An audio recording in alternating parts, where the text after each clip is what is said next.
honey and lemon lately, like this entire week. I don't know what happened. I remember like a girl I worked with mentioned it to me and how it's so good and healthy for you. And then randomly I found this article that Mind Body Green posted, and it was like all the amazing things that you can actually get from just using honey and lemon and a little bit of water. Like, it's a natural sugar. It's so good for you. Hold on one second. Let me go into this article. It's just so great. Oh God, there's so many facts. Does this article list the things? It has a list, and I've posted it to my Twitter. So I follow Mind Body Green. They have so many suggestions. There's so many different like websites just on Twitter that aren't even. And on social media, Yeah, I found media, so many great. vegans on Instagram. Are you vegan? No, vegetarian. Okay. Actually, I would say pescatarian because I still eat seafood. I just have such a problem with that. I just don't understand it. I don't understand. Because it's live. I'm not ready to go all the way vegetarian. One day I might be vegan, but I'm still. I just want to know, like, other than any like physical health benefits, like, are you coming from a place of like, oh, don't kill animals, or like? It's getting there now. It was for health because I actually grew up not eating beef or pork. I only eat chicken and turkey. I cut the chicken out about a year ago, and I've only been eating salmon. And it's kind of because actually data says, I did a lot of research on it, and by the time you're 60, usually people who've been eating chicken all their life, they have and someone who doesn't eat chicken, they just eat vegetable diet, they have stronger bones than someone who has been eating meat all their life. So because of that, there's a lot of different health benefits from being vegetarian or being vegan. Okay. It's good for your blood.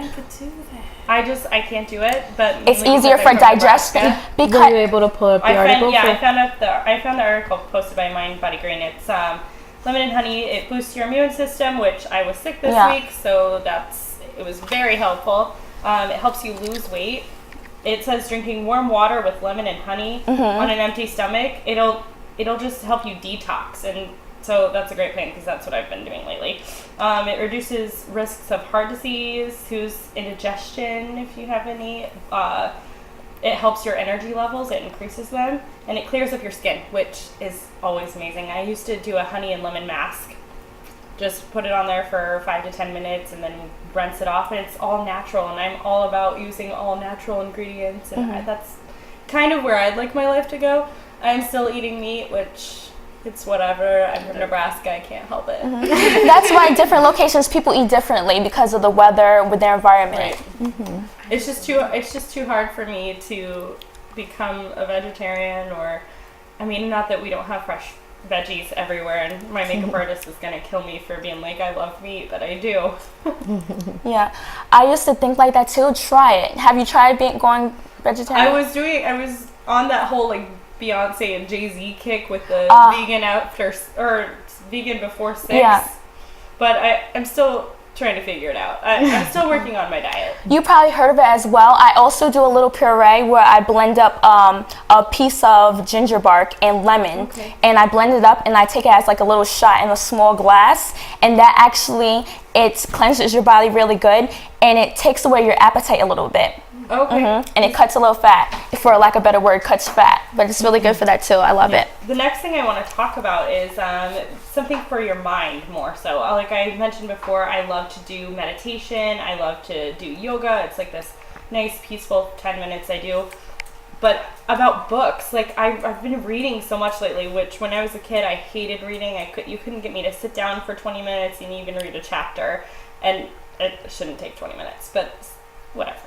It's called Write It Down, Make It Happen. It's basically like giving you a guide to like making your goals and your dreams come true, and it's putting it out into the universe and like letting the universe know that this is the direction you want to follow, and if you believe it, it will happen. Like, you have to believe it for it to be true, because if you're just writing it down, and that's the thing, and it says keep a journal, and it's by Henriette Klauser. It's just a great book. I bought it maybe 6 years ago, and I read it from time to time just to get my mind going. And I don't know, have any of you read that book? Well, just to piggyback off, I haven't read that book, but I've read other books, with a similar message.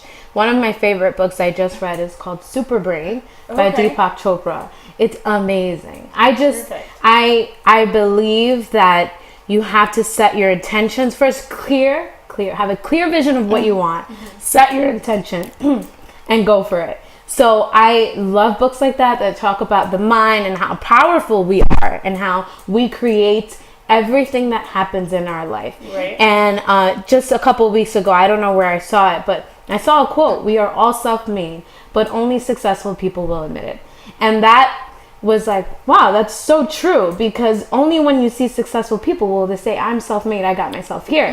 But when you find people who aren't successful, they won't say that. They will just go to, well, this happened to me or that happened to me. And they'll give you their problems instead of excuses. Instead of how they came about. And what direction they took. Exactly. Which I think is great. Yeah, so Super Brain's a good book. 7 Spiritual Laws of Success, also by Deepak Chopra. Awaken the Giant by Anthony Robbins. The list goes on and on. You should list these on the page. Yeah. And let's not call these self-help books, okay? Because that's not what they are. They're not, you don't, but it just, it categorizes them and it makes people go against it because I hate to say it, but it makes it like it has that whole connotation of desperation. And you're not desperate. You're not desperate. You just haven't found what you're looking for yet. And just to add, there's a whole world in books that if you don't like to read, and I will not sit here and act like I've read, no. And believe it or not, I started reading in law school, which doesn't make sense because you have to read so much, but it was my time to read something that I enjoyed and helped me with the other stuff. But there's a whole world in there, and there's so much knowledge, and there's so much power in books. You know what I'm saying? And look up who your idols are and read their biographies. And what you just said, there's so much power in books. There's so much power in the written word, which goes back to what your topic earlier. That's why it was so important that freedom of speech, like you get it out there, you get your word out there, and you know your word. My roommate says something to me all the time, and he always says, be as authentic as you can be. Be true to yourself. And so that's why it's important to keep your own journal. Even if you're not reading, that's fine. But write down what you want. Write down the message that you want to deliver to yourself. And I think that's it's crazy important. And then you can go back and look and be like, this is where I was a week ago versus, and a lot of people hate journaling, but even if you're writing a paragraph every single day, look back where you were last week. Look back where you were a year ago. It's an amazing transformation. Yes. To add to that, I think it's extremely powerful. I did this, I went back to something that I wrote in 2009. I was like, oh God, I was thinking that what was I thinking? Right. And then you go back and say, wow, look how far I've come as a person.